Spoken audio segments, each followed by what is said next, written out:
Video mo. Okay na.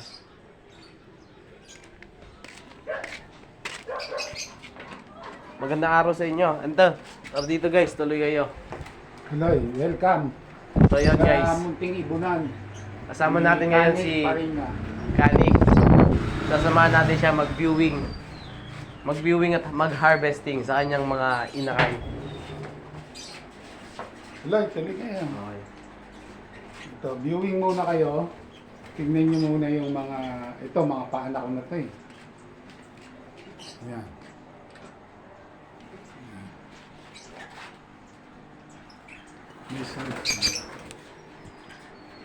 So yun Kanik, ano tong mga nandito Kanik? Ay, ang pinakamahal dyan, yung Lutino Opa. Yung buo ang pula ng leeg, mahaba, pula yung buntot. Yun ang tinatawag na Lutino Opa. So yun, napapansin natin, no? Malaki rin po yung flight nyo dito. So Ay, ilan, oo, ako ilan pong naman ibon ang kayang i-accommodate ng flight na yan? Ito, kung mga 20 kaya yan. So yun. 20 ibon, oo. So Kasi medyo... may pugad naman sila. Pag sila, kasi ito ang pairing cage na tinatawag. Pagka sila nag-banding na sila, kamukha ng dalawang yon, tingnan mo yung dalawang ibon na yon na banding magkadikit na. Yun ang tinatawag na banding na sila. Ibig sabihin, nagpapari sila. Kasi mas anong pagpe-pair dito, accurate din naman pagka sila nagpapare. So yun, ibig sabihin po, pag medyo close sila, is ibig sabihin, may pares na po sila. Nagsusubuan, Okay. laging nakadikit, tapos may mga pugad yan. May kanya-kanya silang may pugad, 4 ang pugad.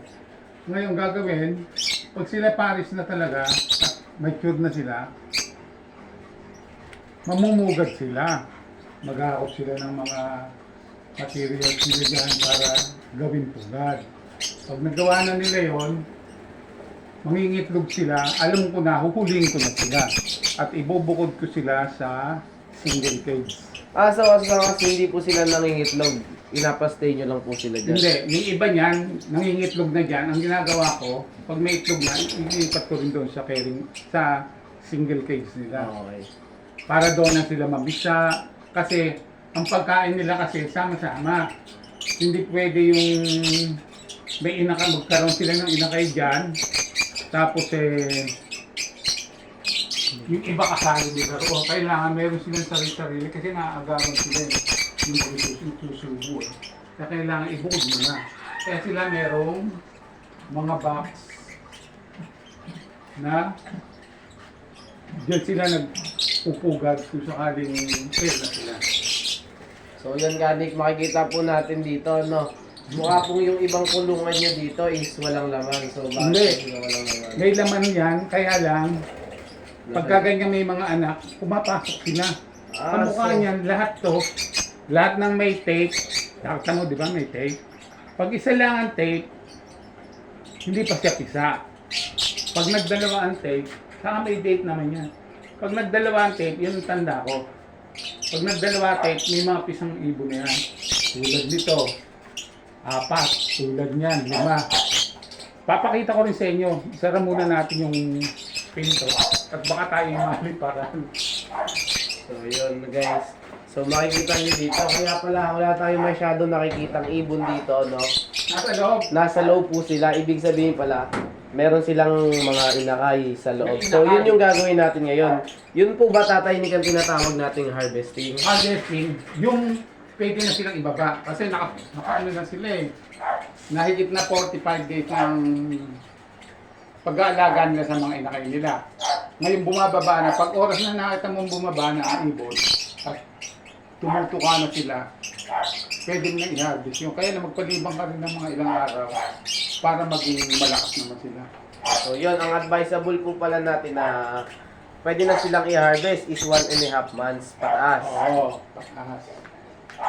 So yun, Important sa ano ng ibon na bumababa. Basta importante siya, tumutuka at bumababa. Pwede nang i-harvest. Ngayon mag-harvest tayo. ito yung mga na-harvest ko nito eh. Mga pinagugulang ko na para gawing pair. Mga ano yan, Lutino Opa. At saka split Lutino Opa.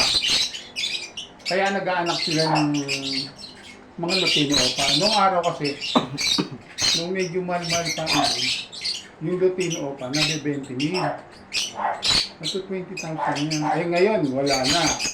Hindi na sila gano'ng mahal. Pero ibig sabihin, pagka ikaw naman mahilig ka naman sa ibon, okay lang yan kasi hindi mo naman sila ginagawang business, kundi balibang ka lang. Kamukha ko, nag-iisa lang ako dito sa bahay ko. Kasi yung mga anak ko at asawa ko, nasa abroad na lahat, mga apo. Kaya nagsusulod lang ako ito. Kaya ang ginagawa ko, pagka yung medyo umaga, naglulungkot ako, magkakape ako rito sa lamesa. Habang tinitingnan ko sila. Eh sa ngayon, matay tayong paanak. Kasi nasa, pati ito, pati iyan, mga nasa 16. So yun, 60 Pero yung pieces. mga hindi pa bumababa, mga nasa 40 plus. So madami po pala tayo ngayong Oo, kukunin. hindi lahat yung kukunin natin, yung lang naka 45 days na mahigit na. Oo. Yung talagang nakatamong tumutuka sila. Okay po. Tumutuka sila at saka lipat-lipat na sila sa labas. Yun ang harvesting natin. Kasi ang ibong kasi pagka sa pugadisan, 45 days na, nangingitog ulit sila. Nagkakaroon sila kaya Doble po. nagkakasabay. Oo, yung nabubulabong na ito yung ina. Kaya kailangan ng harvest. Hindi pa sila bumababa, may itlog na. So nagiging doble po yung trabaho. So, Nagiging ano tuloy, nabubulabong tuloy. Na kaya ngayon, ha-harvest tayo ng mga ibon. so yun, ano pang hinihintay natin, Tatay Nick? Mag-harvest Okay. na tayo. Ito, ang harvestin natin dito, Dapat na ka sa camera. Okay lang yan. Nasalita ko na. harvestin natin dito. Ikaw mag- Pare, nakasama nga pala natin dito si Teka lang po. Kaping. Teka lang, Tatay Nick.